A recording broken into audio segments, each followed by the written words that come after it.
അപ്പോൾ ഗായ്സ് ഇന്നത്തെ ബ്രേക്ക്ഫാസ്റ്റ് എന്താണെന്ന് വെച്ചാൽ കോഫി ഉണ്ട്, കോഫി കണ്ടോളൂ, മുട്ട ഉണ്ട്, പഴമുണ്ട്, പിന്നെ ഉപ്പുമ, സൂചി ഗോതമ്പ് ഉപ്പുമ ഉണ്ട്. അപ്പോൾ നമുക്ക് കഴിച്ചു നോക്കിയാലോ? ഓക്കെ,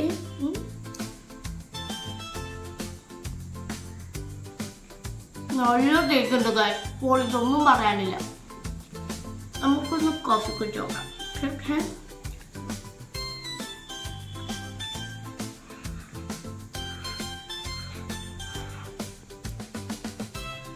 നല്ല ടേസ്റ്റ് ഉണ്ട് ഗായ്സ്. ഇന്ന് ഞാൻ ഉണ്ടാക്കാൻ പോകുന്നത് സൂചി ഗോതമ്പ് ഉപ്മാവാണ്. Welcome back to my YouTube channel day to day with Heera. Measuring കപ്പിൽ 2 കപ്പ് സൂചി ഗോതമ്പാണ് ഞാൻ എടുത്തിരിക്കുന്നത്.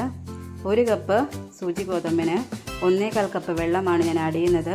2 കപ്പ് സൂചി ഗോതമ്പിന് 2.5 കപ്പ് വെള്ളമാണ് ഞാൻ ആഡ് ചെയ്യുന്നത്. ഇതിനായിട്ട് നമുക്ക് സൂചി ഗോതമ്പ് നന്നായിട്ടൊന്ന് വാഷ് ചെയ്തെടുക്കാം. ഇതിലേക്ക് 2.5 കപ്പ് വെള്ളം നമുക്ക് ആഡ് ചെയ്യാം.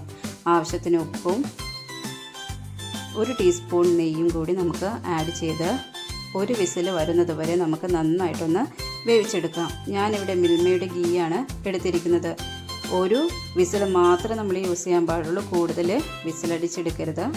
നമുക്ക് ചൂടായ പാനിലേക്ക് 1 ടീസ്പൂൺ നെയ്യ് ഒഴിച്ച് കടുക് പൊട്ടിച്ച് ചെറുതായി അരിഞ്ഞ പച്ചമുളക് ഇട്ട് ചെറുതായി കട്ട് ചെയ്ത ജിഞ്ചറും ആഡ് ചെയ്ത് വേപ്പില ചെറുതായി കട്ട് ചെയ്ത ഒനിയനും ആഡ് ചെയ്യാം. ഇത് നന്നായിട്ട് നമുക്കൊന്ന് സോട്ട് ചെയ്തിട്ടെടുക്കാം. ആവശ്യത്തിന് ഉപ്പും കൂടി നമുക്കിതിലേക്ക് ആഡ് ചെയ്യാം. ഇത് നന്നായിട്ട് സോട്ടായി വരുമ്പോൾ ഇതിലേക്ക് നമുക്ക് 1 കപ്പ് തേങ്ങ ചുരണ്ടിയതും കൂടി ആഡ് ചെയ്യാം.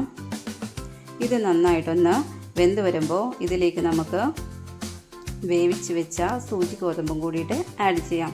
ഇപ്പോൾ നമ്മുടെ ഡിലീഷ്യസ് ആയിട്ടുള്ള യമ്മി ആയിട്ടുള്ള ഹെൽത്തി ബ്രേക്ക്ഫാസ്റ്റ് സൂചി ഗോതമ്പ് ഉപ്മാവ് റെഡി ആയിട്ടുണ്ട്. നമുക്കിതൊരു സെർവിങ് പ്ലേറ്റിലേക്ക് മാറ്റാം. എങ്ങനെയുണ്ട് ഇന്നത്തെ എൻ്റെ വീഡിയോ? നിങ്ങൾക്ക് എല്ലാവർക്കും ഇഷ്ടപ്പെട്ടിട്ടുണ്ടെങ്കിൽ please like, share and subscribe. ഞാൻ പുതിയ വീഡിയോസും റെസിപ്പീസുമായിട്ട് നിങ്ങളുടെ മുമ്പിൽ ഇനിയും വരുന്നതാണ്. അപ്പോൾ നമുക്ക് വീണ്ടും കാണാം. Thank you all. God bless you.